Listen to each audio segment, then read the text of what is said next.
Bom, iniciando nossa aula, eu vou compartilhar a minha tela aqui com vocês.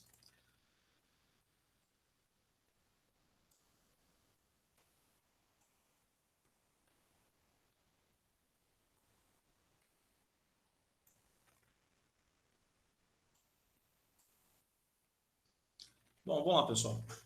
Pergunto, os senhores conseguem visualizar... Vocês conseguem visualizar minha tela? Sim. Sim. Feito. O áudio que vocês estão ouvindo tá de acordo? Tá bacana? Tá, beleza. Não, beleza. Esse final de semana eu dei uma melhorada aqui no equipamento para ministrar uma aula mais de maior qualidade para vocês. Hoje a manutenção é mais uma apresentação em PowerPoint, da mesma forma que nós fizemos na semana passada. A gente vai dar continuidade naqueles assuntos. Amanhã não, quarta-feira vai ser aula de resistência dos materiais e a gente já vai estar com uma estrutura para ficar com a didática um pouco melhor. Tudo bem? Por hoje nós vamos voltar então com o nosso assunto de manutenção. Deixa eu fechar isso aqui. Nós ficamos combinados de finalizar a preventiva e iniciar a preditiva, foi isso? Conversa comigo, pessoal. Foi isso mesmo. Então, beleza. Nós finalizamos corretiva, né? E nós começamos a falar de preventiva e iniciamos a preditiva, né? Então, para voltar com o fio da meada, vamos voltar aqui na preventiva e dar prosseguimento, tudo bem? Hoje a aula trouxe alguns materiais a mais aqui do que tem na apostila. Inclusive, pessoal, essa tarde eu coloquei uma apostila para vocês lá no portal, tá? Todo esse slide que eu estou mostrando para vocês aqui agora, com 39 slides, referente ao primeiro módulo do curso de manutenção, ao final, assim que a gente terminar ele, eu vou disponibilizar essa apresentação também, ok? Porque tem alguns links que eu coloquei aqui que vai ficar mais fácil para vocês acompanharem também. A apostila que eu coloquei lá, ela é uma apostila muito completa do Senai, e todo esse primeiro módulo eu tirei foi basicamente de lá. Tá? Tem algumas coisas a mais aqui que eu fui acrescentando, até de materiais que eu já tenho aqui, mas o grosso está naquela apostila. Não significa que nos outros módulos a gente vai ficar restrito a ela. Posso pegar materiais de outros lugares para fazer também. Mas não se preocupem, todo material que eu consultar, eu vou disponibilizar para vocês, para vocês acompanharem, mesmo que seja depois dessa apresentação que nós fizermos aqui ao vivo. E o vídeo dessa gravação também, essa gravação fica disponível para vocês, para poder estudar posteriormente. Se daqui a algum tempo vocês estiverem trabalhando nas indústrias, nos empregos de vocês e precisar tirar uma dúvida, volta nesse vídeo aqui, porque a informação fica retida lá. Tudo bem? Então vamos lá. Deixa eu colocar isso aqui dessa forma. Deixa eu chegar isso aqui para trás para não atrapalhar. Eu estou com um microfone novo aqui, tem uma câmera nova aqui também. Se porventura começar a travar, vocês me avisem para a gente não ficar perdendo muito conteúdo. Perfeito? E por favor, pessoal, não deixa eu falando sozinho, que não fica um monólogo. Quem puder participar, complementar, isso aqui não é uma aula de professor-aluno, não. Isso aqui é uma conversa entre profissionais. Né? Professor-aluno é lá na escola. Beleza? Vamos lá. Beleza. Manutenção preventiva. Tem essa definição aqui textual, eu vou ler para vocês e a gente vai trabalhar em cima dela. É a atuação realizada de forma a reduzir ou evitar a falha ou queda no desempenho, obedecendo a um plano previamente elaborado, baseado em intervalos definidos de tempo.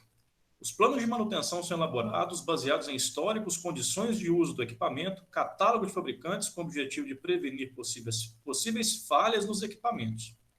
Essa manutenção pode ser planejada levando em conta a vida média dos equipamentos, as necessidades de inspeções e reparos ou em concomitância com determinado planejamento de produção. Traduzindo esse texto, manutenção preventiva. Eu tenho o histórico de uso daquele equipamento, né, que com o histórico eu consigo traçar uma vida útil de cada item daquele equipamento. Vamos dizer que eu tenho um torno mecânico. Todo mundo conhece um torno mecânico aqui? Bom, se não conhece, depois eu vou apresentar um torno mecânico. Eu procuro uma foto aqui e mostro para vocês. O torno mecânico, ele é Vocês vão saber. Aquele filme Ghost, Do Outro Lado da Vida, tem um rapaz lá que ele faz, a mocinha lá, ela faz umas esculturas do negócio que fica girando lá, umas esculturas de cerâmica, umas esculturas de barro. Um torno mecânico é aquilo lá, só que deitado e usa para usinar metais. É aquilo lá. Eu tenho um motor que gira uma árvore, aí eu coloco lá um eixo para a gente trabalhar e eu vou usinando aquele metal e dou formato para aquilo, para usinar eixos. Depois eu vou apresentar para vocês. Então, eu tenho uma máquina daquela. Ela tem diversos componentes. Cada componente tem ali uma vida útil. Né? A previsão, com o uso histórico daquele equipamento, eu consigo levantar de tempos em tempos qual que é a previsão de uso de cada equipamento. Esse eixo roscado aqui, ele durou 2 anos da última vez, e da outra vez durou 2 anos também. Eu já estou com 1 ano e pouco de uso dele, então pode ser que ele quebre daqui a alguns meses. Está chegando ali no limite da vida útil dele. Essas castanhas dessa placa aqui, elas estão bem ajustadas, só que elas estão gerando uma pequena folga. Qual que é o histórico dessa peça aqui? O histórico dessa peça me diz que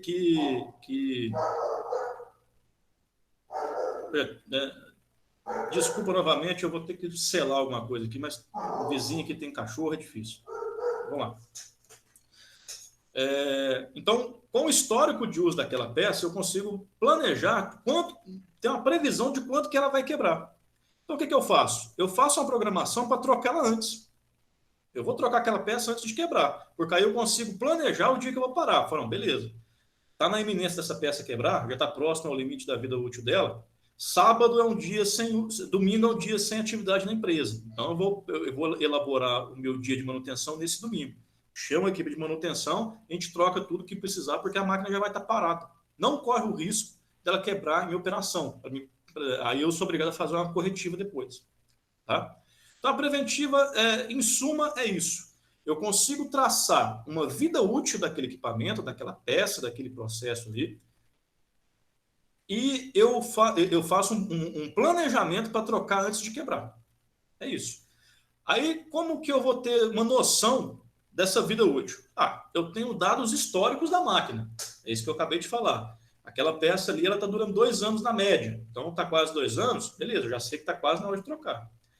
Eu tenho uma indicação do fabricante. O fabricante fala, essa peça aqui, ela tem uma previsão de durar 100 mil horas. Então, vai fazendo o acompanhamento. Quando estiver chegando perto de 100 mil horas, você já vai se programa, já compra a peça sobressalente para fazer aquela preventiva. E troca quando você puder. Perfeito? Preventivo é isso. Né? Eu tenho dados históricos, eu tenho o uso do equipamento, os catálogos, o que eu tenho de informação para poder chegar ali naquela vida útil daquela peça. Isso é manutenção preventiva. Mas eu espero então quebrar. Eu não tenho que fazer nada durante o uso daquele equipamento. Não, a gente vai fazendo aquelas operações rotineiras, que é lubrificação, limpeza, tirar ali uma folga ou outra. Isso aí o próprio operador do equipamento pode fazer. Isso aí tá no meio da preventiva, mas a definição principal da preventiva é justamente isso. Eu tenho um histórico ou uma indicação de quanto que a peça vai durar, e eu vou e troco de acordo com um planejamento. Ok? Aqui eu tenho um gráfico, se a gente for comparar com esse gráfico aqui da corretiva, aqui na corretiva eu tenho uma falha não prevista. Aconteceu a falha, está aqui o pneu do trator aqui caiu, né? Quebrou o eixo aqui, aconteceu uma falha. De repente, eu tenho que parar minha produção. Eu não me preparei para parar. Ela quebrou na terça-feira, 2 da tarde. O que eu faço com o meu pessoal? Vou dispensar, porque eles não podem trabalhar mais. Não tem o que trabalhar. Aí eu paro a produção, fico um tempo grande para consertar, para depois voltar à produção. E com isso, no início, quando os equipamentos estão novos, o meu custo é baixo. Mas à medida que os meus equipamentos vão envelhecendo, vão se desgastando, o que acontece com o meu custo? Vai nas alturas. Aí eu tenho que gastar mais para consertar aquilo, para voltar ao nível de estabilidade. Mas olha o tanto que eu já gastei aqui. Se a gente fizer o comparativo agora com a preventiva, eu tenho um custo maior inicial, né? Porque aí eu vou ter que comprar peças sobressalentes, eu vou ter que planejar, e planejamento é tempo de mão de obra do cara da manutenção, né? Eu tenho que pagar o cara da manutenção para ele sentar e planejar aquela empresa toda. Ele vai ter que cadastrar as máquinas, ele vai ter que analisar manuais, ele vai ter que analisar histórico dos equipamentos e tudo. Tudo isso tem um custo. No início é mais caro, mas com o tempo, como eu não estou gastando mais, esse custo ele vai se diluindo. Ele vai se diluindo e tende a estabilizar num valor baixo. Por quê? Porque eu não estou tendo surpresas. Tá? Então, aqui, eu tenho a produção, está trabalhando normalmente, eu tenho aquelas medidas periódicas aqui no meio, aqui, que eu acabei de falar para vocês, né? E eu tenho um planejamento para parar a produção, trabalhar na manutenção daquela peça, né, num período bem mais curto, se comparar com a corretiva, e voltar à produção normal. Só que isso daqui não aconteceu de surpresa. O início da manutenção não aconteceu de surpresa. Então, eu não tive mão de obra parada. O pessoal trabalhou a semana toda, no sábado também. Isso aqui aconteceu no domingo, quando a máquina já não estava operando. Entendeu? Essa é a questão da manutenção preventiva. Agora a gente começa a, vamos dizer assim, a dar uma anabolizada nessas questões de manutenção. Porque agora a gente vai trabalhar com inteligência. Se aqui a gente estava na corretiva, a gente trabalhava no desespero, na preventiva a gente está começando a se acalmar, na preditiva a gente vai trabalhar com inteligência agora. O que é manutenção preditiva? Manutenção preditiva é sentir a máquina. Ah, mas eu vou pôr a mão lá e vou verificar? A grosso modo mas não é a mão que você vai colocar lá, né? Definição: é uma manutenção realizada com base na modificação de um parâmetro ou condição de desempenho do equipamento. O que é um parâmetro ou condição de desempenho do equipamento? Um parâmetro, vibração. Todo equipamento que é dinâmico, que tem movimento de peças, uma coisa é equipamento estático. É um vaso de pressão que está parado lá, acumulando um ar comprimido, né? Aquilo é um equipamento estático. Ele não tem peças em si que se movimentam em conjunto. O equipamento dinâmico é uma bomba, é um filtro que tem elementos que se movimentam, é um secador, né? Tudo isso que está ali atrás, que está dentro do equipamento e se movimenta, se tem peças trabalhando com movimento, é um equipamento dinâmico. Okay? Um motor que vai movimentar alguma coisa, uma polia que vai movimentar uma esteira transportadora, qualquer coisa assim. Tá? Então, se eu tenho um parâmetro ou condição de trabalho, ou condição de desempenho, o que é? É vibração, é temperatura, viscosidade de um óleo, o que mais? Superfície. Ainda não, né? Porque aí já cai um pouquinho na inspeção, mas é um pouquinho para frente. Isso aí a gente vai ter que inspecionar primeiro, né? O que eu estou falando aqui, inicialmente, são condições visíveis ali na máquina de imediato, né? Estado de superfície é uma coisa que a gente vai procurar ali, né? Numa inspeção visual, numa estroboscopia. Daqui a pouco eu vou mostrar para vocês, tá? Caracterizada pela previsibilidade da deterioração do equipamento, prevenindo falhas por meio de monitoramento de parâmetros diversos com equipamento em operação. O que eu vou fazer? Eu vou fazer alguns testes ou instalar alguns sensores nos equipamentos para que eu consiga mapear as condições operacionais daquele equipamento como um todo, ou de uma peça específica, tá? Quais são os objetivos dessa manutenção preditiva? Determinar antecipadamente a necessidade de serviço de manutenção numa peça específica de um equipamento. Eu tenho uma peça que está trabalhando lá, com essa filosofia de manutenção, tendo condições de identificar aquilo, eu vou identificar que aquela peça está começando a dar problema. Eu não preciso esperar ela quebrar e nem trocar antes só pelo prazo de vencimento dela. Eu vou trabalhar especificamente com o prazo, com as condições reais daquela peça. Outro objetivo, eliminar desmontagens desnecessárias para inspeção, né? Se eu tenho um sensor lá, eu não preciso desmontar aquilo. Eu estou monitorando o tempo todo aquela peça, aquele equipamento. Aumentar o tempo de disponibilidade dos equipamentos. Se eu não preciso parar no domingo para fazer a preventiva, né? E minha produção é 24 horas, eu não parei a máquina. Então, eu aumentei o tempo de disponibilidade dela, ela continua operando, né? A hora que eu tiver um sinal que ela está começando a dar problema, eu vou planejar aquela parada. Reduzir o trabalho de emergência não planejado, que é aquela questão da corretiva, né? Fazendo isso, eu consigo eliminar essas quebras não previstas.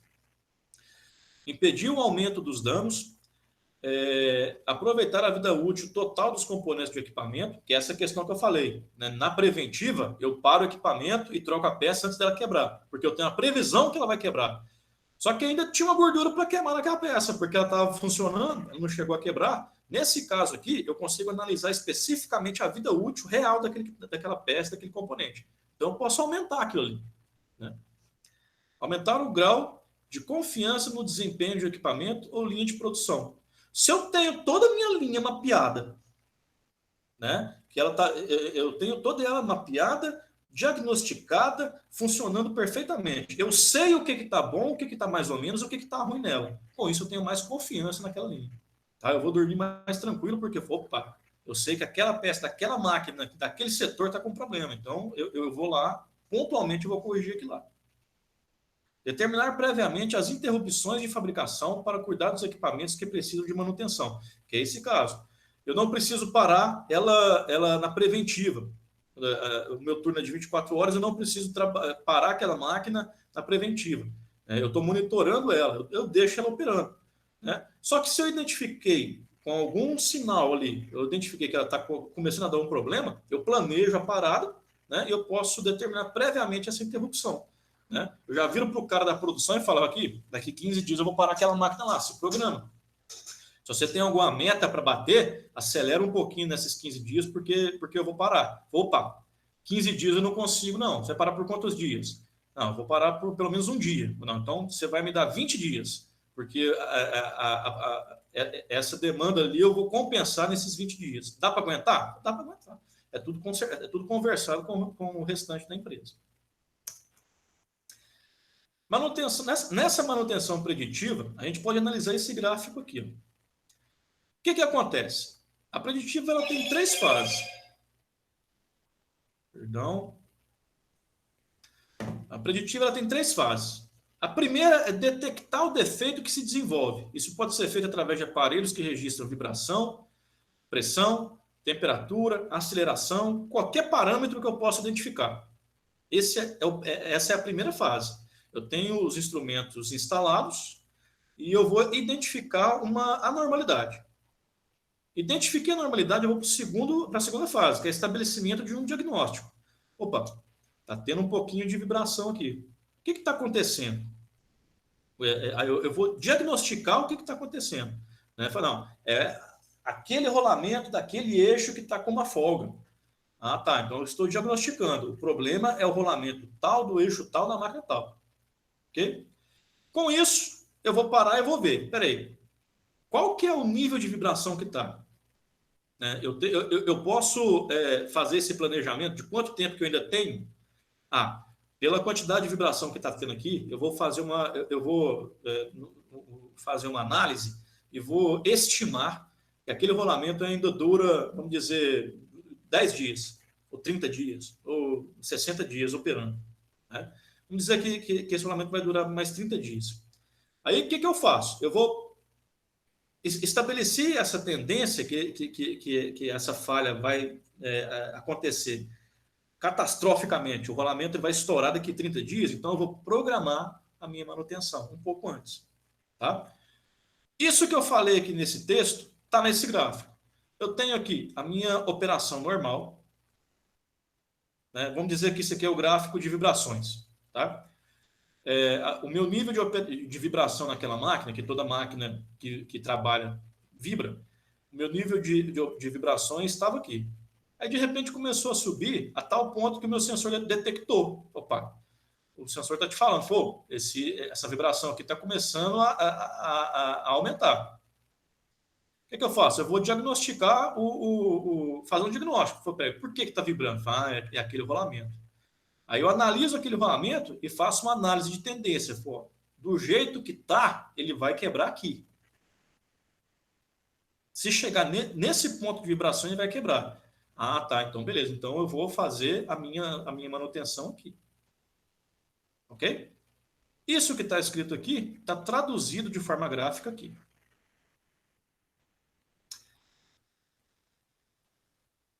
Pessoal, manutenção preditiva está falado. Alguém tem alguma pergunta?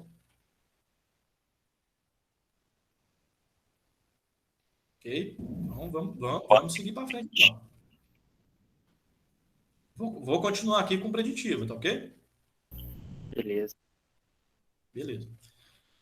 Se até esse ponto está tranquilo, passamos às definições, vamos olhar aqui alguns casos mais específicos. Manutenção, estudo de vibração. O que eu consigo identificar quando eu analiso ali que as vibrações de um equipamento elas estão começando a sair fora do normal?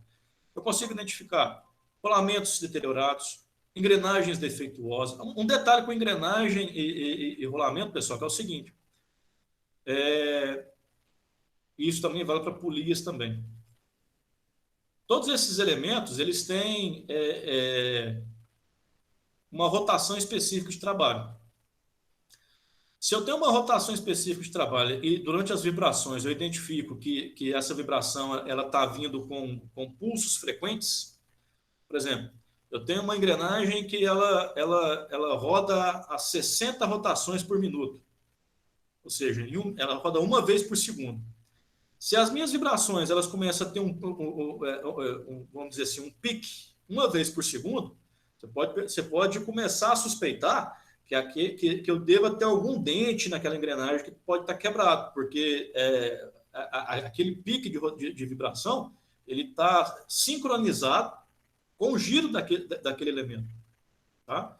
Só um macete. Né? Às vezes pode acontecer isso com polias, né? Com engrenagem, com rolamento. Agora, você está rodando ali a 3.500 RPM no motor, aí já complica fazer isso. Mas é só um macete, caso aconteça com vocês. Vamos lá. Rotores desbalanceados, vínculos desajustados, eixos deformados, lubrificação deficiente, folga excessiva, falta de rigidez, problemas aerodinâmicos, problemas hidráulicos e cavitação. Cavitação quando você estiver utilizando bomba centrífuga. E aquecimento também, né? Porque mancal também, quando ele está com problema, ele aquece. Cai aqui, ó. Cai aqui não entra? no falta de lubrificação. Cadê? Lubrificação deficiente. Se for um mancal de deslizamento, às vezes, dependendo do mancal, você precisa ter uma lubrificação nele. Né? Se falta lubrificação, ele vai aquecendo. Né? Se eu tenho aquecimento, ele começa a ter dilatação. Com isso, aquele eixo vai trabalhando travado. Né? Aí, com o tempo, ele vai deformando, uma coisa vai levando a outra, e quando você vê, a sua máquina está vibrando que nem uma panela de pipoca depois. Ok? Essa foto aqui, pessoal, é um equipamento da empresa Fluke. Essa empresa, em automação, em sistemas de detecção, eu acho que é uma empresa alemã, se não me engano, é de fora. Ela tem muitos equipamentos de análise, de diagnóstico de falhas, muita coisa, né? Principalmente na parte elétrica e de automação. Aqui, eu trouxe um exemplo aqui de um analisador de vibrações. Tá? O que é isso aqui? Eu tenho um sensor que é fixado aqui próximo, isso aqui é um eixo, vocês podem ver que isso aqui é um eixo, né? Eu coloco próximo a esse eixo aqui na carcaça e eu vou ter aqui, com a máquina trabalhando, o aparelho ele começa a sentir a máquina e começa a fazer esse diagnóstico de vibração.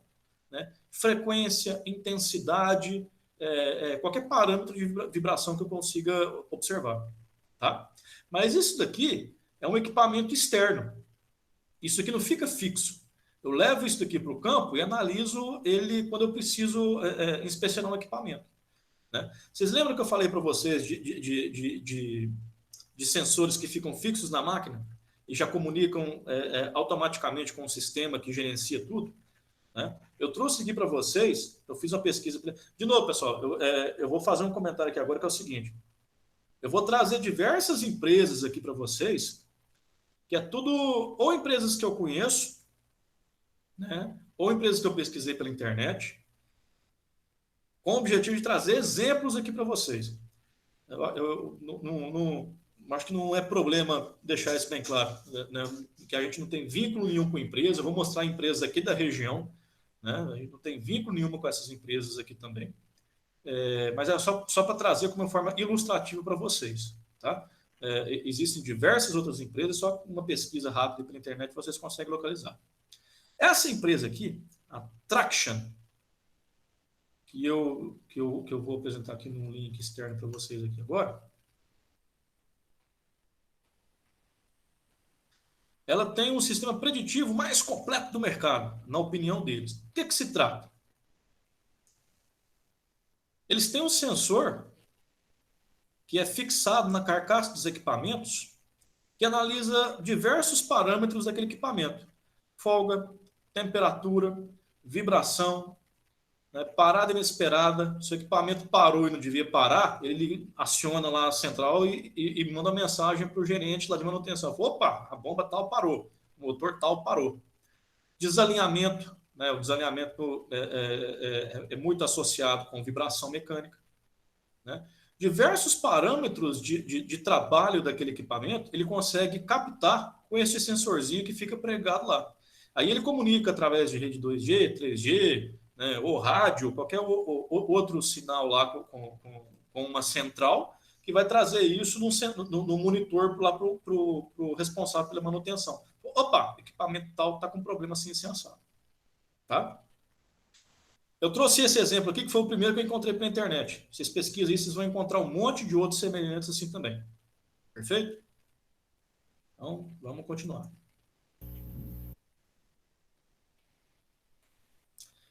Manutenção preditiva, análise de óleos. Por que eu tenho que fazer análise de um óleo, né, utilizado em máquina? Vocês concordam que... vamos pegar um exemplo do carro. Eu fui no mecânico e coloquei o óleo lá, no motor, o óleo do motor, e vi que o óleo estava clarinho. Estava clarinho. Aí passou 6 meses, eu voltei no mecânico lá para fazer a troca do óleo de novo, né, porque o fabricante falou que eu tenho que trocar de 6 em 6 meses, então eu fui lá para fazer a manutenção preventiva. Eu vou lá e vou trocar esse óleo. O óleo não venceu ainda não. Eu não sei se ele está bom ainda, mas 6 meses depois o fabricante falou que eu tenho que voltar, eu vou voltar, porque eu respeito a manutenção do meu carro. Né? E vou lá. Aí eu tô vendo que quando o mecânico tá tirando aquele óleo, ele colocou lá na rampa, tal, tá tirando aquele óleo tá muito escuro. Mas caramba, ele tava tão clarinho 6 meses atrás. Se a gente pegar aquele óleo, no carro não, porque pega aquilo ali e o mecânico ali, em tese, vai fazer um tratamento para descartar aquilo lá, para não descartar na natureza direto. Mas não tem tanta importância fazer aquela análise, porque os parâmetros daquele, se você trocou no tempo, está tranquilo.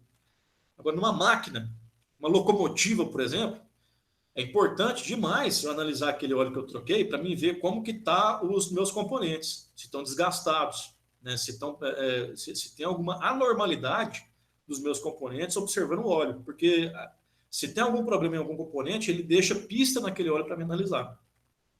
O que eu vou procurar nesse óleo que eu tirei da máquina depois que eu troquei, ou até mesmo uma amostra de óleo que eu tirei para fazer a análise? Índice de viscosidade, para ver se viscosidade quão grosso o óleo está, numa certa temperatura. Tá? Se vocês for num posto de gasolina abastecer e o frentista falar assim, ó, quer que troque o óleo?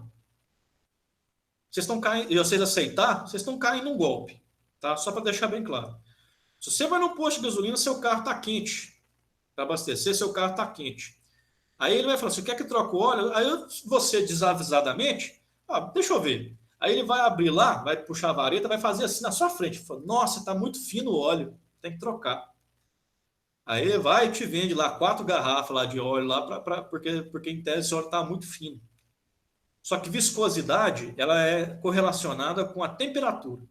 Óbvio que o seu carro está quente, ele vai estar fino naquele momento, mas é para estar mesmo.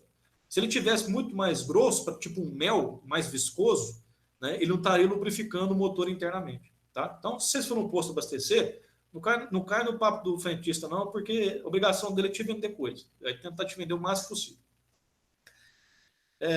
Mas com isso, né, eu tenho uma faixa de viscosidade para uma temperatura que o óleo tem que estar. Se está ou abaixo ou acima, está errado. Então, é um índice de viscosidade que eu tenho que analisar também, porque ele pode me dar pistas do que está acontecendo. Índice de acidez, índice de alcalinidade, né? a- se eu não me engano, eu posso estar errado, tá, pessoal? Mas se alguma coisa ela apresenta uma acidez, uma alcalinidade ali, pode ser um sinal de contaminação biológica. Tem bactéria, um fungo, qualquer coisa em algum tipo de óleo que é sujeito a isso e não pode ter. Tá? Ponto de fulgor, ponto de congelamento. Ponto de fulgor tem a ver com a temperatura em que um óleo combustível ele pega fogo. A grosso modo é isso. Não é só isso, não, mas a grosso modo é isso. Tem a ver com a temperatura em que o óleo ele se incendeia. Tá? Mais para frente, se a gente tiver oportunidade, eu entro mais em detalhe com isso. Que tem a ver com pressão ambiente, né, outras coisas. Ponto de congelamento, né? Em qual temperatura aquele óleo congela. Um exemplo, se você, não só um óleo, mas qualquer fluido, né? Se você tiver com o seu carro, né, o seu Uno, dirigindo na Sibéria, ele vai congelar o motor. Né? Porque um óleo para operar em temperaturas muito, muito baixas, ele tem que ter alguns aditivos para ele não congelar naquela temperatura ambiente. Tá? Em termos de contaminação, interessa saber quanto existe de resíduos de carbono, partículas metálicas e água. Né? Se eu tenho ali partículas metálicas dissolvidas naquele óleo, mesmo que microscópicas, pode ser um indicativo de uma peça metálica que está desgastada. Eu encontrei partículas de bronze no meu óleo. Mas o que tem de bronze no meu equipamento? Pode ter alguma bucha, talvez um mancal de deslizamento lá, né? que possa indicar que aquele mancal está com problema. Ok? Água. Às vezes está infiltrando umidade naquele equipamento, tem alguma vedação que não está legal, né? Está indicando ali no óleo. Alguém abriu o microfone aí? Tem uma pergunta? O Matheus mandou no chat aí uma pergunta. Alguém pode ler, por favor, pessoal? Que eu estou na tela completa aqui, eu não estou lendo. Qual um exemplo de defeito que altera a viscosidade do óleo?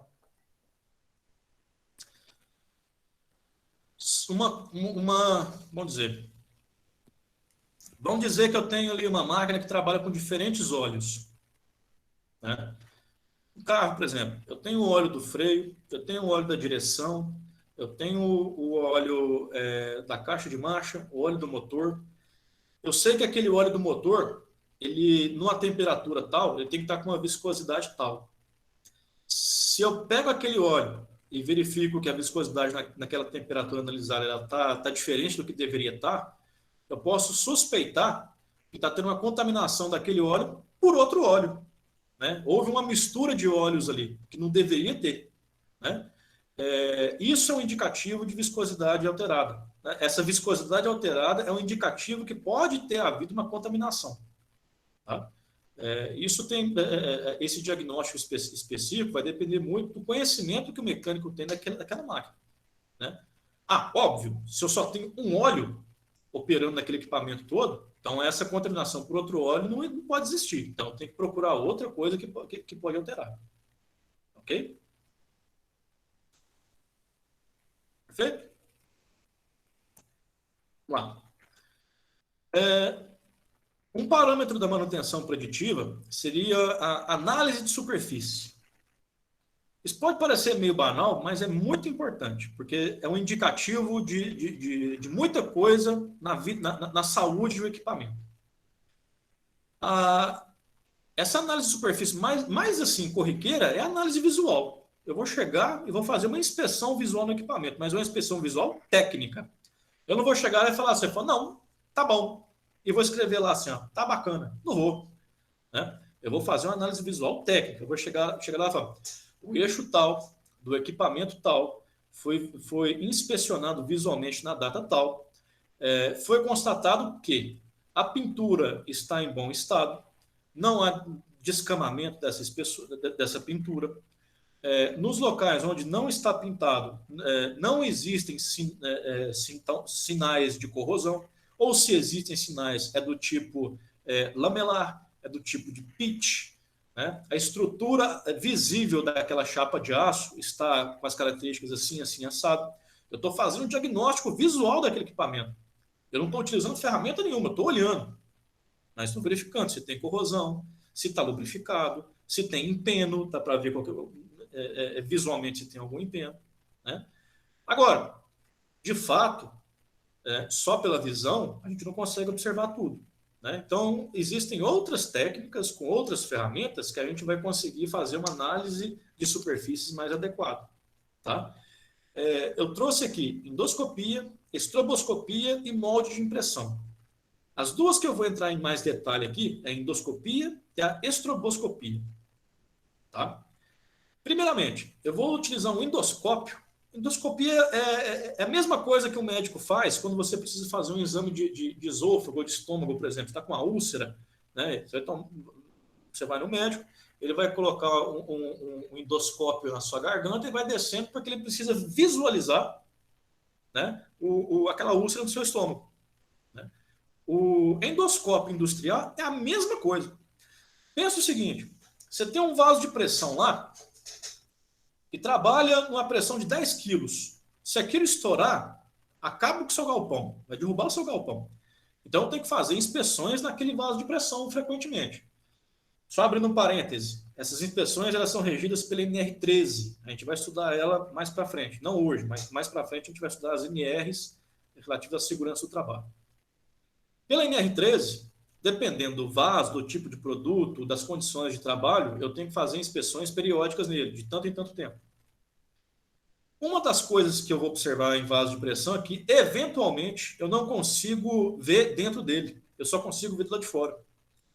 Só que os pontos de corrosão são internos. Ele começa a corroer de dentro para fora. Tá, Jonathan, mas e aí? Eu vou ter alguma janela de inspeção? Às vezes tem. Os vasos maiores têm que ter uma janela de inspeção para você observar lá dentro. Mas um vaso menor, por exemplo, sabe esse compressor, um compressor de posto de gasolina? Né, que eu tenho um motorzinho em cima e um balão embaixo. Parece um amendoim gigante embaixo daquilo lá. Aquele amendoim gigante é um vaso de pressão. Ele tem que ser inspecionado pela NR13. Tá? Normalmente, aqueles vasos de pressão, eles só tem uma entrada e uma saída, que é a válvula onde entra o ar comprimido e aonde sai. Né? O que eu faço? Eu desatarracho aquela entrada lá. Né? Eu tenho aquela abertura, normalmente, que é de 1 polegada ou 3 metros. Pode falar. Pessoal? Pessoal, todo mundo me ouve bem? Acho que o William falou que travou para ele. Eu tô ouvindo. Beleza? Então, beleza. Boa, Vamos continuar. Naquele equipamento só tem uma abertura que é mais ou menos ali 3/4, 1 polegada. Eu não consigo observar lá dentro. Aí o que eu faço? Eu tenho um endoscópio. Esse endoscópio eu tenho uma câmera, né, que na ponta tem até um LED aqui, né, que ilumina aquele interior e eu vou navegando pelo interior do equipamento, empurrando aquela câmera lá. De forma que eu consigo observar a estrutura interna daquele equipamento. Isso aqui, né, é uma foto real tirada com endoscópio dentro de um vaso de pressão. Vocês podem ver que isso daqui é um ponto de solda.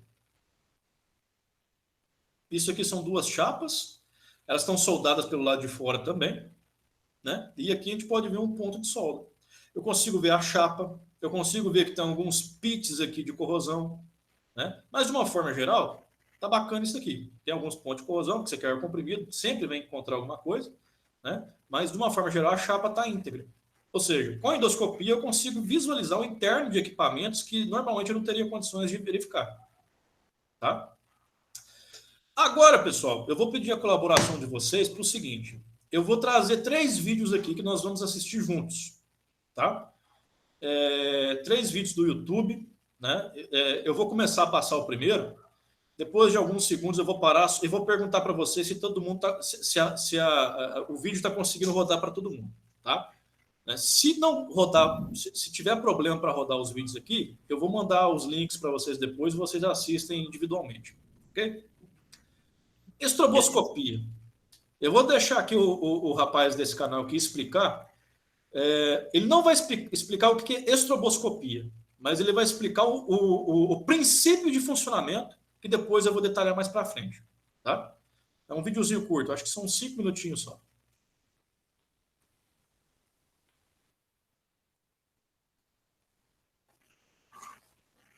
Hoje, vou mostrar para vocês a experiência da água para no ar. Essa experiência fez muito sucesso nessa semana no YouTube, porque alguns gringos fizeram e várias pessoas mandaram e-mail perguntando se era fake ou não. Na primeira vez que eu vi, eu achei que a experiência era falsa e depois eu fui pesquisar e descobri que não era. E aqui estou eu tentando reproduzir essa experiência. Como é que... Pessoal, como que tá a rolagem aí para vocês? Pra mim tá boa, tô conseguindo ver ali. Escutar normal ali. O vídeo roda e o áudio tá bacana, né? Tá. Beleza. Sim. Beleza. Vamos continuar aqui também, tá? Como é que eu vou fazer essa experiência? Primeiro eu vou pegar um celular que tem um aplicativo que gera tons. Aí esse celular passa por uma mesa de som. Essa mesa de som joga o som numa caixa de som, num alto-falante antigo. E esse alto-falante está ligado numa saída d'água. A água sai daqui dessa garrafa e passa pelo alto-falante vibrando. E você vai ver o que vai acontecer.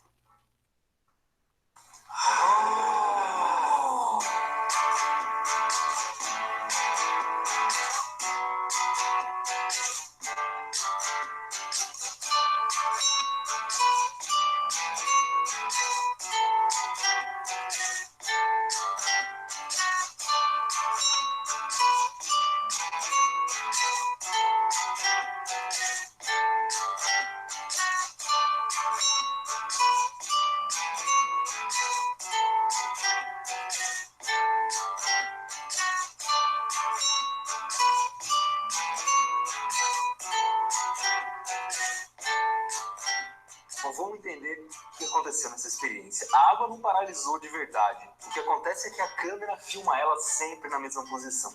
Por que isso acontece? O gerador de tons do celular está gerando um som de 24 Hz. O que é um som de 24 Hz? É um som que vibra 24 vezes por segundo. Mas a minha câmera, ela filma com 24 quadros por segundo. 24 Hz, 24 quadros por segundo. O que significa 24 quadros por segundo? Significa a câmera funciona como uma metralhadora. A câmera de vídeo, ela fica tirando fotos, um monte de fotos. E a minha câmera tira 24 fotos por segundo. E o que acontece? A foto que é tirada pela câmera coincide com o movimento da água. Então a água está lá vibrando na ponta do alto-falante e a câmera tira a foto sempre na mesma posição. Vamos fazer uma simulação para ver como isso acontece. Vamos imaginar que existe um menininho que pula. E esse menininho pula 24 vezes por segundo. E a câmera está filmando a 24 quadros por segundo. Então, esse menininho está pulando e a câmera está tirando foto. E você pode observar que a foto está sendo tirada quando o menininho está sempre na mesma posição. Então ele está pulando e a câmera está batendo foto sempre quando ele está no alto.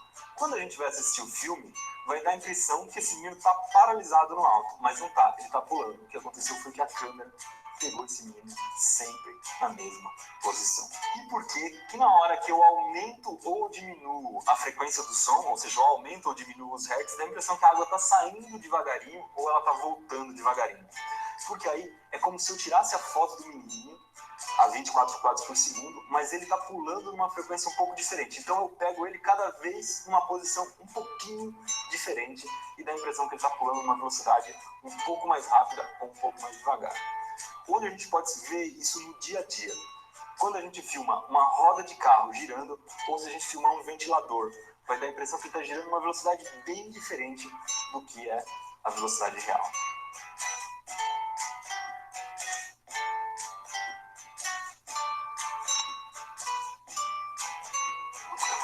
Mais vídeos como esse aqui você encontra na próxima terça-feira no blog.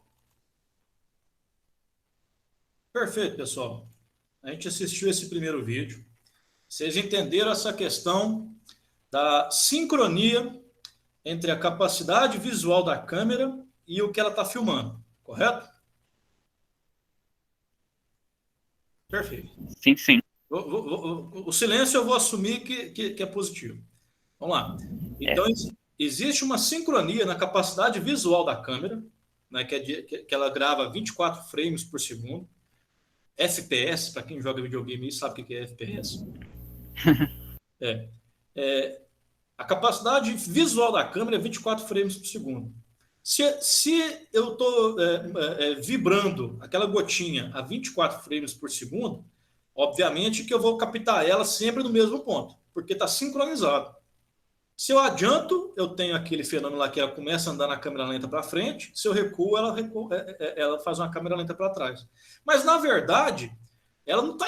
Óbvio, né? Ela não está parada, aquela gota lá, não está flutuando. É só um efeito óptico, né? Só uma ilusão de ótica dada pela capacidade visual da câmera. Né? A nossa capacidade visual é muito maior do que a da câmera. Por isso que quando a gente... tá vendo aquela gota cair, a gente tá vendo a gota cair, ela não tá parada no ar, não tá flutuando. Beleza. Isso vamos dizer assim, é efeito. Agora, como que eu aplico esse efeito numa estroboscopia? Né? A gente vai ver isso aqui agora.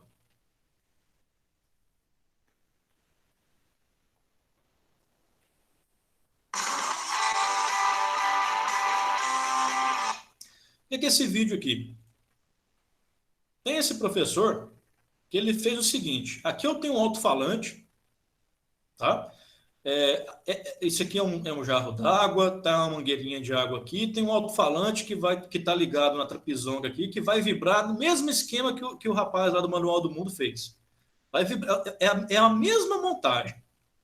Só que agora, em vez de ter uma câmera filmando aquilo ali, ele vai colocar aqui um emissor de luz. Um emissor de luz controlado que vai piscar em diferentes intensidades. Ele vai piscar mais devagarzinho, ele vai piscar mais rápido, né? Justamente para que a gente consiga observar esse efeito estroboscópico sem ser a câmera, né? Porque agora nós somos o olho da câmera. Tá? O que acontece? Ele vai vibrar, ele vai colocar essa lâmpada aqui piscando em diferentes velocidades e o alto-falante está pulsando em diferentes frequências também. Ele vai conseguir observar diferentes geometrias da água aqui, né, de acordo com esse conjunto, alto-falante, vibração e luz. Tá? Que o alto-falante oscile bastante. Ó. Um pouco. Bom, então antes... Então isso vai fazer com que o feixe também vá oscilar também, né? Interessante. Então, por exemplo, solta o feixe para a gente vir oscilar um pouco. Bom, então antes nós vamos ver o feixe de água, né? Ele vai estar oscilando com uma determinada frequência, né? E aí eu posso ligar a lâmpada estroboscópica, que também eu posso variar a frequência com que ela pisca. Então vamos ver o efeito, que é bem interessante. Nós vamos agora apagar a luz um pouco, né, para ficar... Agora você vai visualizar isso melhor, né, Cláudio? Exatamente. Olha só que bonito. Vamos apagar um pouco mais a luz. Olha que bonito, mas gera umas figuras muito bonitas, hein? Deixa eu aumentar um pouquinho mais a frequência aqui. A frequência está tem uma amplitude muito alta.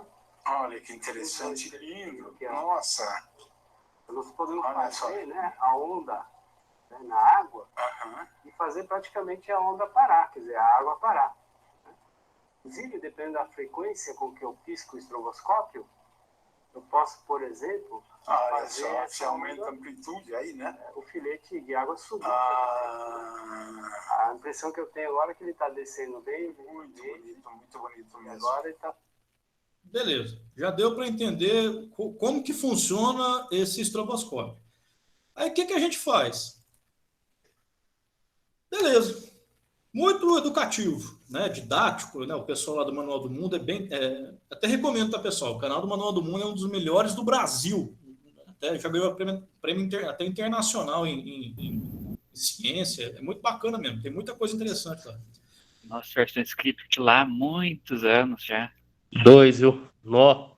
Tem tempão que eu sou inscrito no canal dele. Muito bom esse canal mesmo. O Manual do Mundo começou quando o YouTube era tudo mato, lá em 2010, 2000 e pouco, 2005, 2010, eu acho.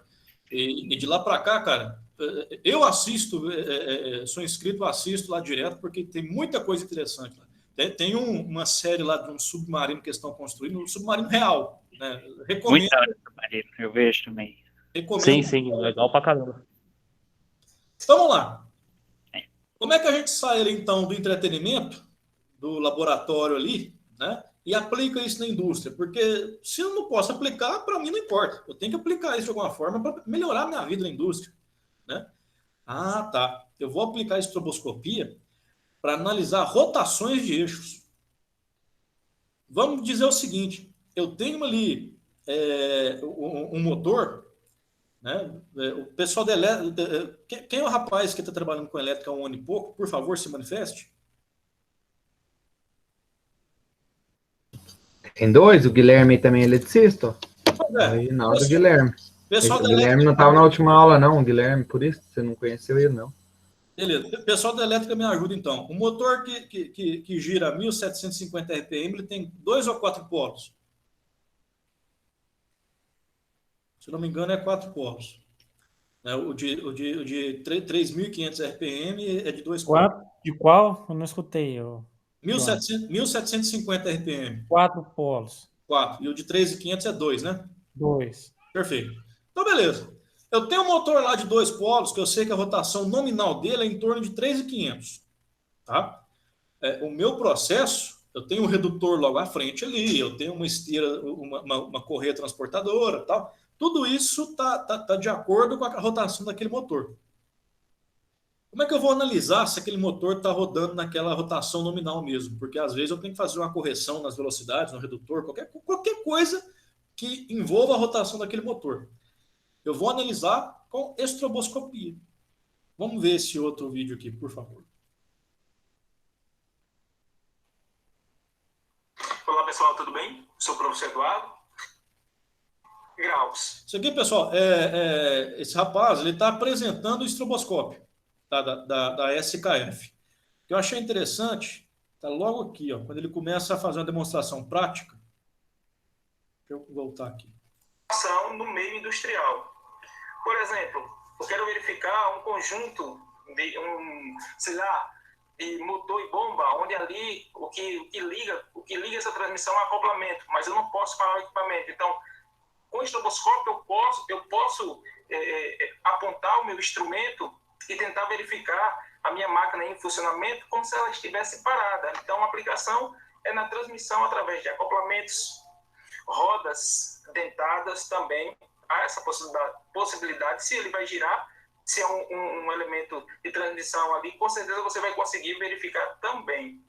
E assim, uma grande aplicação é na transmissão de correias. Agora, eu vou mostrar para vocês agora as aplicações práticas, certo? Vejam só, esse primeiro exemplo aqui é um conjunto de transmissão de polias e correias de um compressor. Observem comigo. Nesse caso, eu tenho até uma fita refletiva colada na face da polia, até para nos dar uma referência em relação a eu apontar aqui o meu instrumento. Observe, ele está aqui em 1760 FPM. Só que esse motor, ele gira a 3.475 RPM. Então, ó, eu multipliquei por 2, ele chegou aqui, ó, 3.520. Então, já é um valor bem mais próximo da quantidade de revoluções, de rotações por minuto do motor. Então, quando eu apontar o instrumento, aí eu vou ajustando aqui no seletor manualmente para eu tentar enxergar de maneira congelada aqui essa minha polia. Eu tenho aqui uma referência que também serve para utilizar o tacômetro para verificar o RPM aqui dessa transmissão, certo? Então, isso aqui é uma das aplicações que podem ser realizadas no dia a dia da indústria. Mas o que acontece? Às vezes a gente também quer inspecionar os canais da polia. Então a gente pode fazer o seguinte, ó, aqui já na parte de trás, na parte traseira, se você observar bem aqui, eu vou retornar um pouco, ó, você consegue ver que quase parada aqui a polia, só que ela está em funcionamento. Então, tem condições de eu inspecionar e verificar se aquela minha polia ela tem alguma avaria, para que numa possível parada eu realizar a manutenção, certo? Um instrumento muito simples e fácil manuseio, porém grande aplicação. Eu vou mostrar para vocês outra aplicação. Por exemplo, aqui ó, eu tenho um esmeril, certo? Esse esmeril ele gira aproximadamente 3.560 RPMs. Observe, eu vou ligar aqui o equipamento, o meu instrumento, ele está aqui com 3.580 FPM. Então, ele já está bem próximo da quantidade, ou seja, do RPM do esmeril. Observe que eu apontar o instrumento, eu consigo ver a pedra, o rebolo, como se estivesse parado. Então, muitas vezes, pode ter uma trinca, pode ter, sei lá, foi quebrado um pedaço do esmeril, eu não quero parar, é só uma aplicação. E ali eu consigo ver de maneira como se ele tivesse parado. Eu consigo congelar aquela imagem e poder fazer a inspeção. Vejam só, um instrumento, como eu falei para vocês, muito simples de utilizar, mas contribui muito com as inspeções no dia a dia da indústria, no dia a dia da manutenção industrial, certo? Então, essa foi a nossa aula de hoje, para fechar aí esse tópico. Pessoal, com esses vídeos, vocês entenderam o que é estroboscopia e o que eu posso fazer com ela na indústria? Ficou claro? Sim. Então, vamos lá. Alguns Ô, comentários. professor, esse coisa usa muito em realização de ponto, para ver se o carro está no ponto ou não. Ah, é? Eles utilizam muito ele por causa que o ponto da parte inferior do motor tem que estar o mesmo das válvulas, né? Então, para você poder verificar se o carro está no ponto. E vocês utilizam isso lá quando Na oficina, sim. Na oficina mecânica, sim. Bacana, bacana. Isso é bacana. Então, você já utilizou esse equipamento, então? Já vi utilizando. Interessante, muito bem. Porque eu sou neto de mecânico, então, assim, uma parte mecânica assim, de equipamento eu até entendo um pouco. Entendi. Então, tem esse tipo aí, igual você falou de torno, a gente tem torno na empresa, tem bastante coisa. Perfeito, perfeito. De fato, tem que ter toda uma sincronia para que os giros do motor sejam sincronizados com o movimento de abrir e fechar das válvulas. Das válvulas, isso. Exato. Excelente. Agora, pessoal, comentários pontuais sobre estroboscopia. Tá? Vocês devem ter ouvido o cara falar que o equipamento estava em 3.500 lá vai cacetada FPM. FPM é frames por minuto. Tá? É o tanto que aquilo lá está piscando por minuto. Né? Se sincronizar com a rotação do esmeril lá que está em rotações por minuto, RPM, aí fica paradinho dali. A imagem que você está observando ali, está piscando à sua frente, está parado. Aí você consegue observar o comportamento daquele equipamento em operação. Ah, mas, Jonathan, se eu preciso observar o equipamento parado, é só observar ele parado? Não, porque tem coisas que só aparecem com o equipamento em movimento. Né? Se o equipamento está parado, ele está ali, sossegado, estático. Não existe nenhum esforço sobre aquele conjunto. Né? Eu preciso observar ele em operação. Ok? E outra coisa. Cuidado quem tem epilepsia. Né?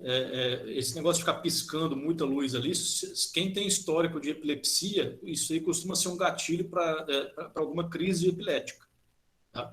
Então, até questão de ser observado quando for contratar o cara com um inspetor para utilizar isso. No ASO, ele tem que fazer alguns testes específicos, alguma coisa assim.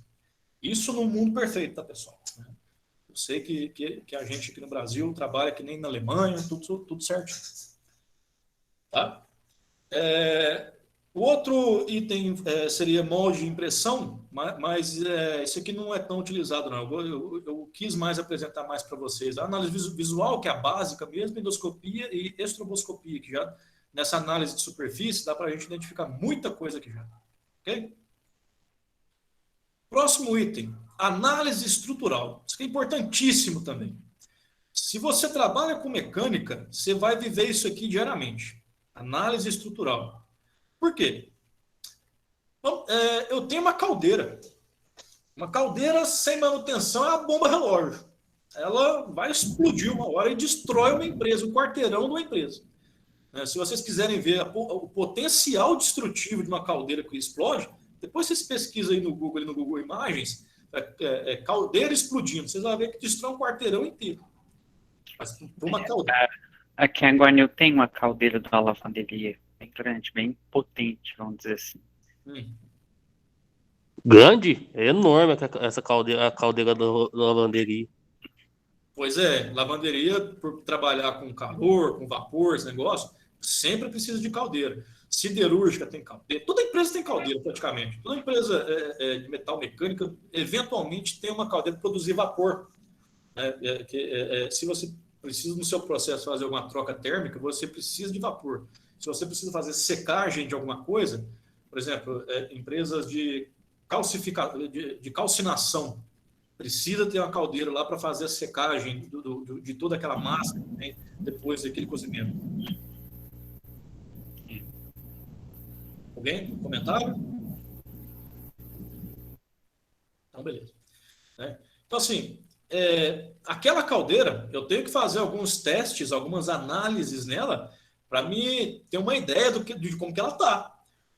A preditiva em caldeiras e vasos de pressão, em tanques pressurizados, ela, além de ter um parâmetro de substituição, de saber quando que eu preciso substituir alguma coisa, o mais importante na análise de caldeira e vaso de pressão é saber sobre a integridade daquele equipamento como um todo. O que é integridade? É saber se ele não vai explodir com a pressão de trabalho dele.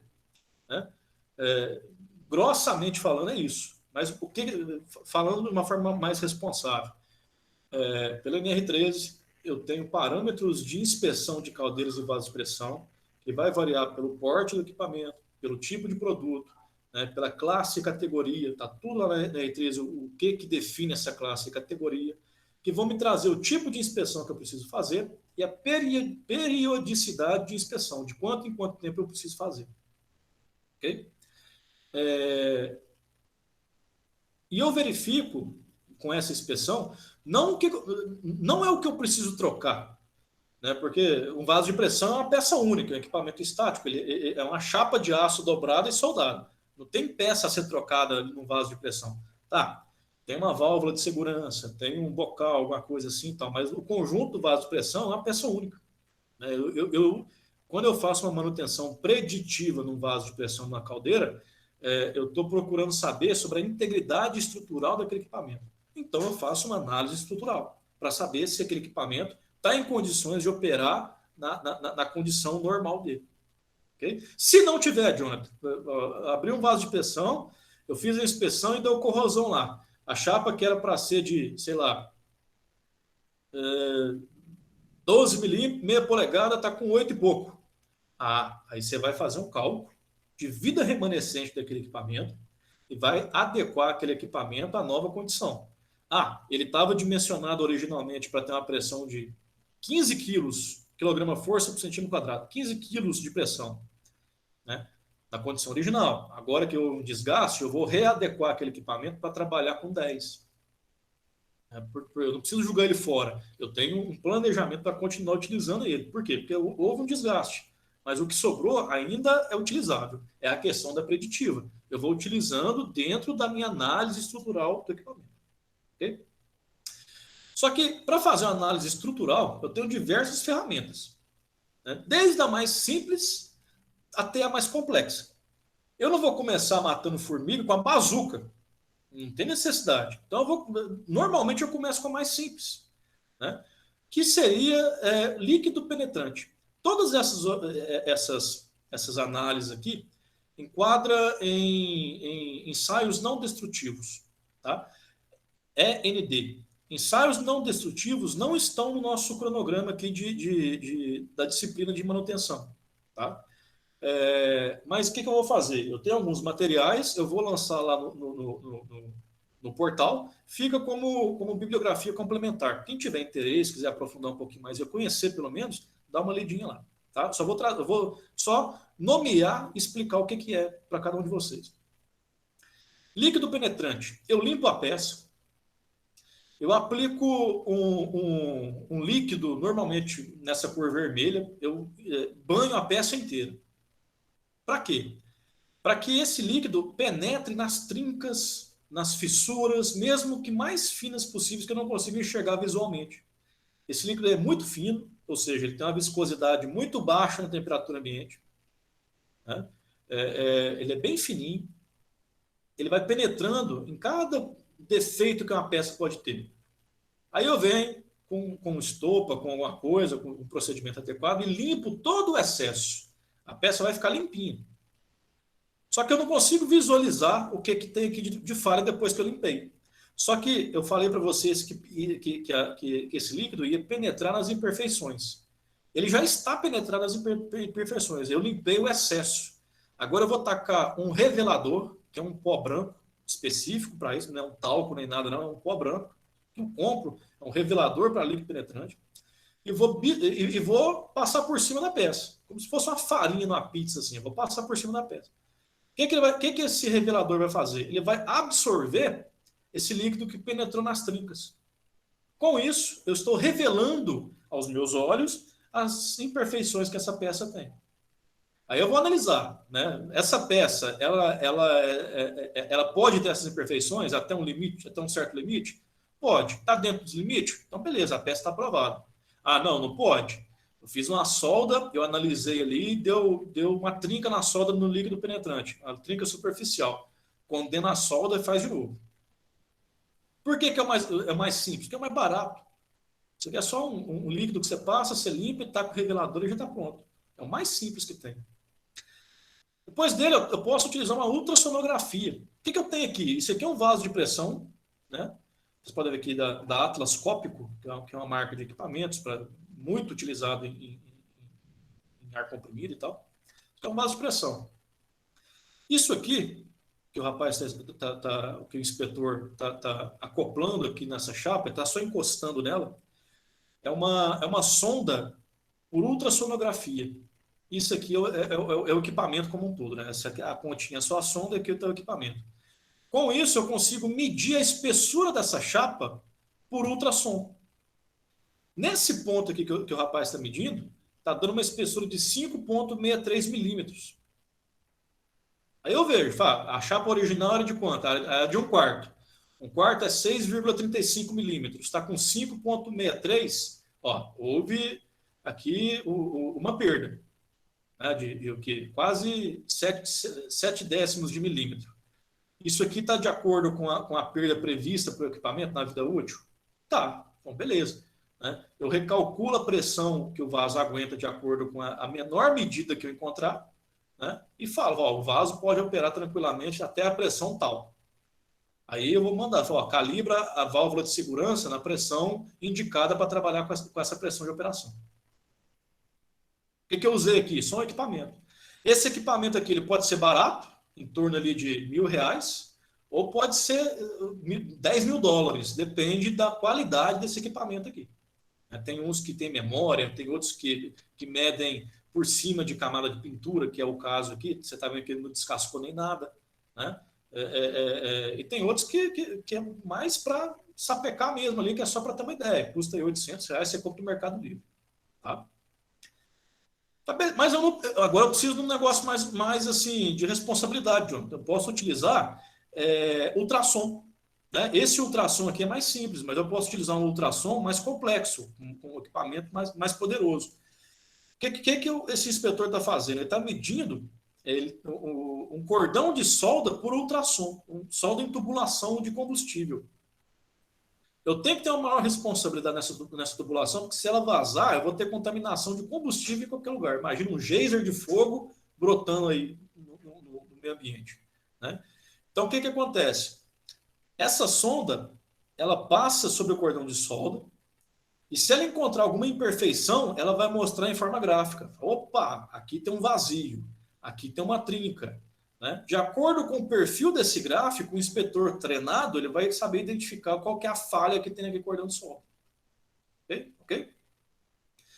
Não, John, agora eu preciso de mais responsabilidade ainda. Né? Eu vou utilizar uma radiografia naquela solda que o rapaz fez aqui, porque agora eu tenho que ter certeza que está excelente. Beleza. Você vai fazer uma radiografia, você vai verificar muita coisa. Você vai verificar que a zona termicamente afetada, você vai verificar uma trinca, você vai verificar vazios no seu cordão de solda e diversas outras falhas. Só que isso aqui é caro para dedéu.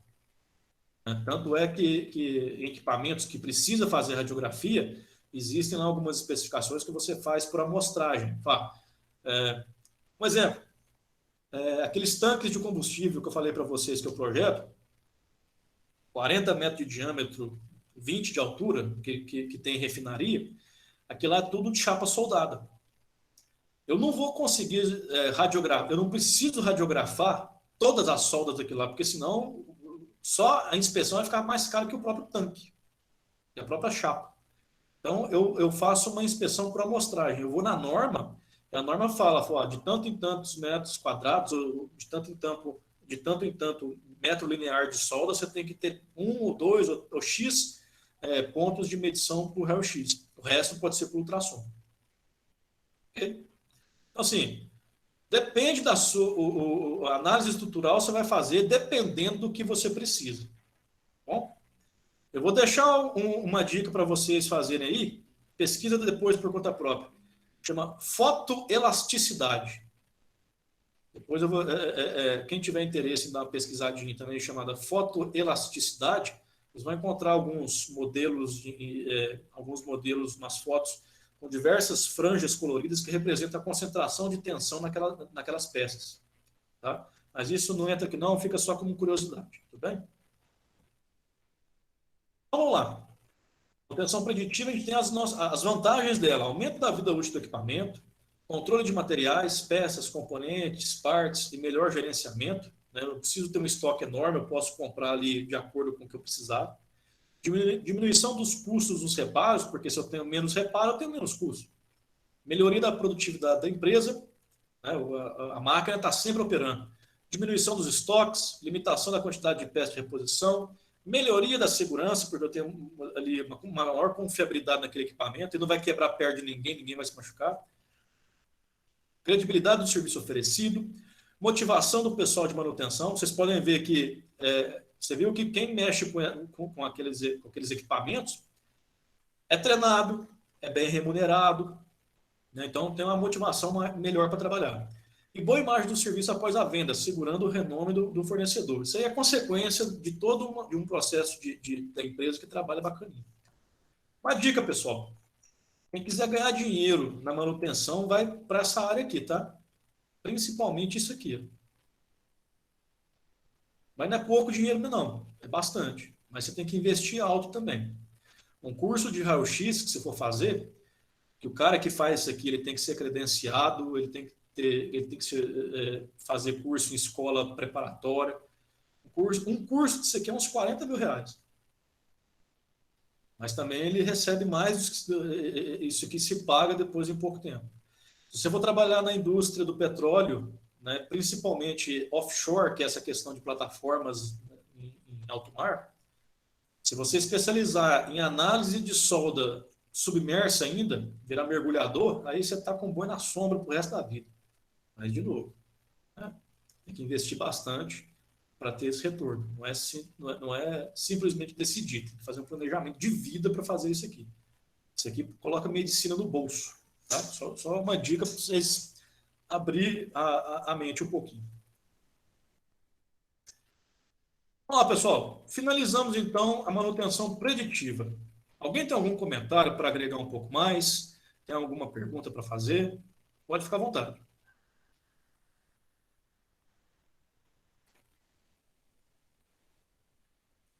Se não tiver, a gente vai dar sequência na parada aqui.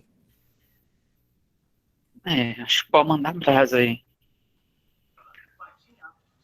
Beleza, então. Só um detalhe hoje que as empresas estão tão preocupadas em produzir que esquece da manutenção, que é só fazer depois que estraga, né? Pois 90% é dessa forma. Isso... Faz só a corretiva, né?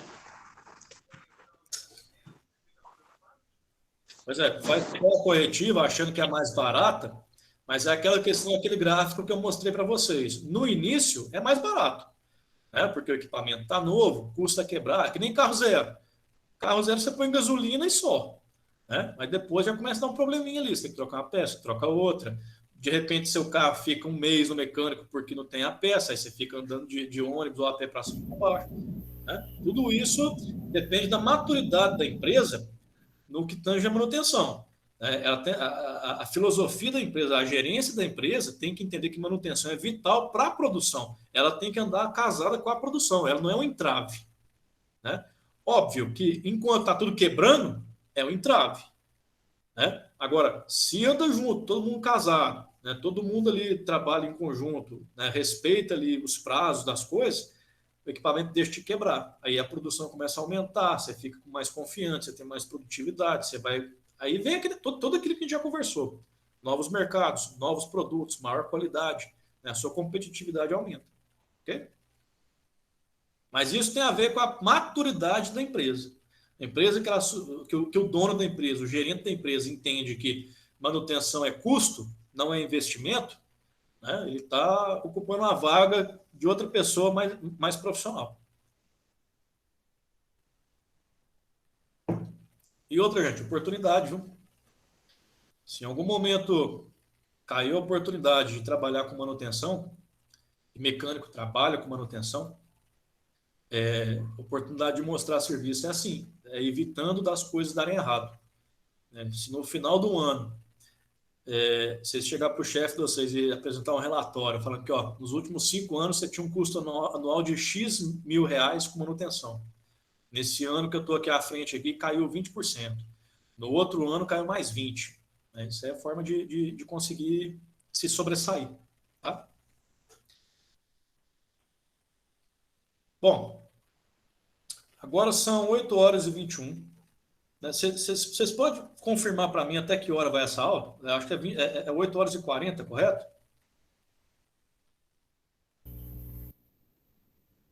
Isso. Tá. O que eu vou fazer aqui agora? Eu ia iniciar manutenção preditiva. Tá? Manutenção TPM, manutenção produtiva total. Só que eu não quero iniciar e parar, porque é um assunto muito importante aqui para a gente. Tá? Então, o que eu vou fazer aqui agora? Para passar esses 20 minutos aqui com mais tranquilidade, né, com um encerramento dessa aula aqui de hoje, o bônus que eu traria ao final da nossa aula aqui, depois para encerrar o módulo, eu vou trazer aqui agora. Depois eu trago um outro bônus aqui para o final da aula de TPM. Tá? Esse vídeo aqui que eu vou mostrar para vocês é um vídeo referente ao relatório do acidente de helicóptero do Ricardo Boechat. Aconteceu algum tempo atrás. Eu tenho certeza que vocês vão lembrar disso.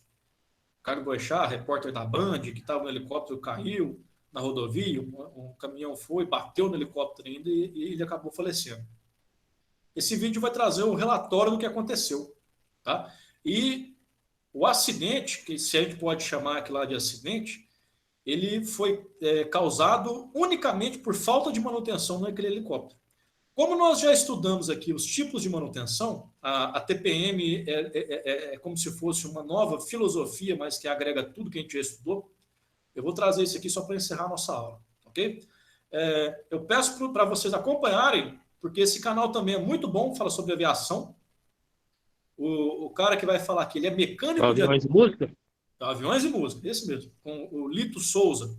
Ele é mecânico de aviação. Também está escrito. Tem muita coisa sobre o que esse cara traz, tá bom? Vamos colocar aqui para vocês assistirem. Por favor, vai assistindo aí que é bacana. 11 de fevereiro de 2019. Ricardo Boechat, um jornalista que ganhou 3 vezes o prêmio ESSO, um dos prêmios de maior prestígio do jornalismo brasileiro, perde a vida em um acidente que começou a acontecer de forma latente 30 anos antes.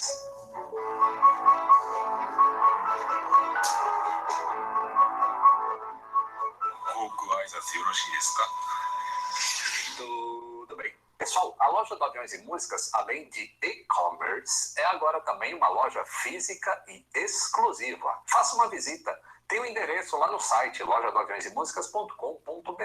E se você está chegando aqui no canal por causa deste vídeo e deste assunto, aproveita e se inscreva aqui no canal que tem muitos outros conteúdos interessantes sobre aviação.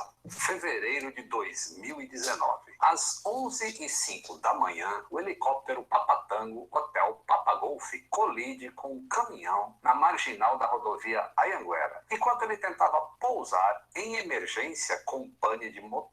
O impacto da colisão tira a vida dos 2 ocupantes do helicóptero, que entra em combustão. Por que esse helicóptero perdeu o motor em voo? Esse acidente, na verdade, começou a acontecer 30 anos antes. Em junho de 1988, o compressor do motor deste helicóptero passou por uma revisão geral. A próxima revisão deveria ser feita depois de 3.500 horas de voo. Um dos itens dessa revisão geral consistia na inspeção do rolamento número 2 do eixo do compressor, uma das partes fundamentais para o funcionamento adequado do conjunto compressor e turbina. Em dezembro de 2011, 23 anos depois desta última revisão documentada, o helicóptero entra em revisão de manutenção. A sua turbina e caixa de engrenagens é revisada, mas o compressor não é inspecionado. Faltam 8 anos para acontecer um acidente. E então, em maio de 2017,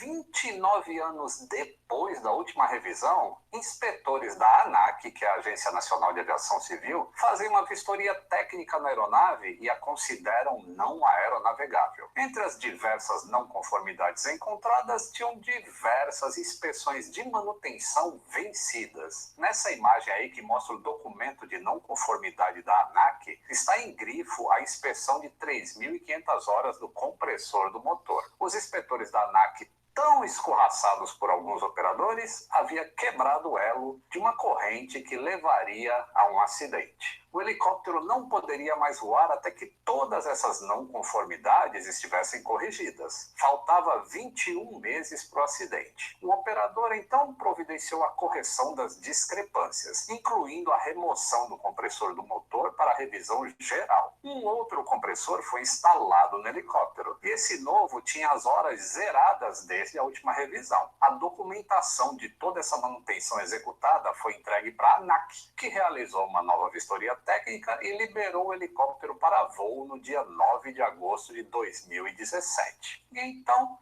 no dia 18 de outubro do mesmo ano, só 70 dias depois da liberação pela ANAC, o compressor novo foi removido do helicóptero e o antigo foi reinstalado. E o pior, não constava nenhum registro de manutenção executada no módulo desse compressor. Nesse momento da história, a última revisão tinha sido feita há mais de 11.066 dias. Isso mesmo, pessoal, mais de 30 anos sem uma revisão em um módulo que deveria ser inspecionado a cada 3.500 horas. Em apenas mais 116 dias, ele iria travar em pleno voo, mas não sem antes indicar ao piloto que a falha estava próxima. Para a gente entender quanto tempo um helicóptero faria essas 3.500 horas de voo, vamos perguntar para o VHD, o Vitor Hugo, piloto e especialista em asas rotativas. Saudações aeronáuticas, tudo bem com vocês? Bom, rapaziada, tudo bem? Meu nome é VHD, para quem não conhece ainda. Bom, rapaziada, é o seguinte, o Lito veio me perguntar em relação à média de horas de voo para helicópteros particulares, né, para esse tipo de voo executivo. E o que eu tenho a responder para vocês é que o cálculo que a gente costuma fazer geralmente gira em torno de 15 horas por mês, tá?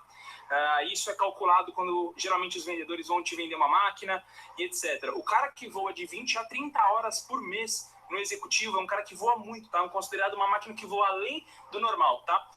Uma base de cálculo interessante para fazer é que, assim, os Robinson geralmente vencem por ou 12 anos ou 2.200 horas.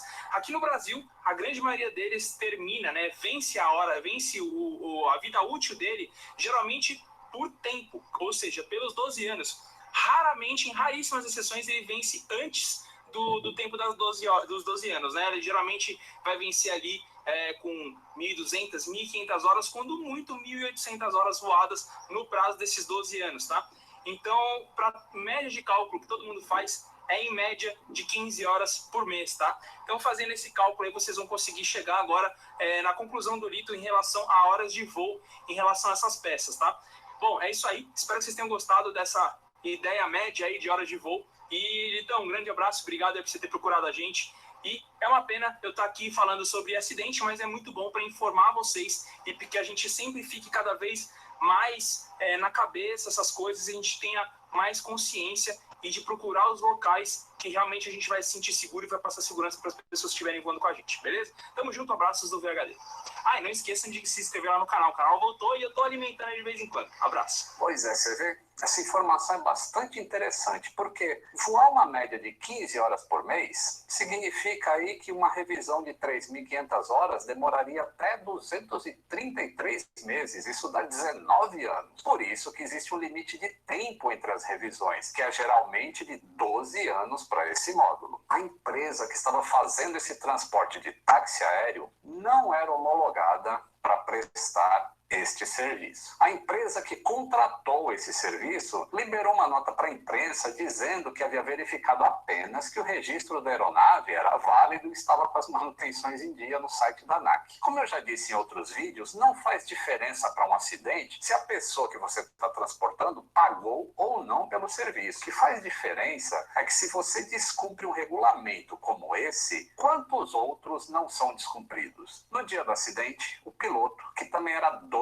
da empresa e que não estava bem financeiramente, chegou ao campo de Marte por volta de 6h45 da manhã. A aeronave decolou de lá às 8h20 e seguiu para o heliponto Bandeirantes, onde o jornalista Boechat embarcou e ia para o compromisso em Campinas. Depois do embarque, o voo foi normal até Campinas, onde pousou ali por volta de 9h15 da manhã. Boechat desembarcou e foi cumprir a agenda dele, enquanto o piloto decolou em direção ao aeródromo de Amarais, distante de uns 10 quilômetros de lá desse hotel. E ao chegar lá, pousou próximo a um centro de manutenção. O pessoal da oficina de lá desse aeroporto passou a informação durante a investigação que o piloto disse a eles que havia uma luz acesa no painel da aeronave, mas não especificou qual que era. O dono da oficina ofereceu então a oficina para a realização da manutenção e essa oferta foi recusada pelo piloto. Bem, apesar do relatório não poder afirmar qual luz que estava acesa, é possível a gente inferir que fosse a luz indicadora de limalhas no sistema de óleo. E daqui a pouco eu vou explicar isso. O importante Atenção, pessoal, limalhas no sistema de óleo. agora é saber o seguinte: com essa luz acesa, o helicóptero não poderia voar. E com ela queimada, ou seja, se ela não acender durante o teste, o helicóptero também não poderia voar. Por isso que esse sistema de luzes tem que ser verificado antes de cada partida do motor. Estava se esvaindo aí a última chance de evitar a pane deste motor em voo. O último elo da corrente que causa acidentes tinha se fechado. O piloto passou ali uns 30 minutos em Amarais, com a capota do motor aberta. E depois fechou e decolou para ir buscar o jornalista para fazer o voo de volta para São Paulo. O pouso nesse heliponto do Hotel Royal Plaza foi às 10h40 da manhã. 9 minutos depois, já com Boechat a bordo, ocorreu essa decolagem. Depois de mais de 30 anos sem revisão, o compressor do motor iria travar em voo em apenas 15 minutos depois da decolagem. Ainda assim, a falha de um motor de helicóptero em voo não significa que vai ocorrer um acidente. Helicópteros planam também igual aos aviões, embora o nome seja outro, se chama autorrotação. Se você quiser saber o que é isso, tem um vídeo meu aqui com o próprio VHD simulando uma alta rotação. Tá aqui, ó. Não foram só 30 anos sem revisão do compressor. As trocas de óleo do motor, que deveriam acontecer a cada 600 horas ou 12 meses, o que ocorresse primeiro, foi negligenciada diversas vezes. Em um determinado período, não ocorreu a troca de óleo por quase 39 meses. Essa manutenção inadequada nas trocas de óleo fez com que depósitos de carbono se acumulassem em uma tubulação que servia para lubrificar o tal do rolamento número 2 do compressor que eu falei lá no início. Sem lubrificação adequada, esse rolamento começou a se deteriorar, a ponto ponto de soltar limalhas de ferro no sistema de óleo. Essas limalhas, por serem magnéticas, são capturadas por sensores que ficam monitorando o sistema de óleo. Esses sensores são chamados de chip detectors. E quando eles atingem um determinado nível de limalha, eles fecham um circuito elétrico no sensor que faz acender uma lâmpada no painel do avião, indicando que algo muito errado está acontecendo. E por isso, não se pode dar partida no motor com a luz acesa. A deterioração do rolamento continuou pela falta de óleo, até que ele entrou em colapso, travando o compressor do motor e fazendo com que as pás do rotor do helicóptero passassem a girar livremente, para que o planeio em autorotação fosse possível. O piloto, então, quando acontece essa situação, ele tem poucos segundos para encontrar uma área para pousar. Ele provavelmente escolheu uma área gramada entre as duas pistas do rodoanel, mas ele não conseguiu parar lá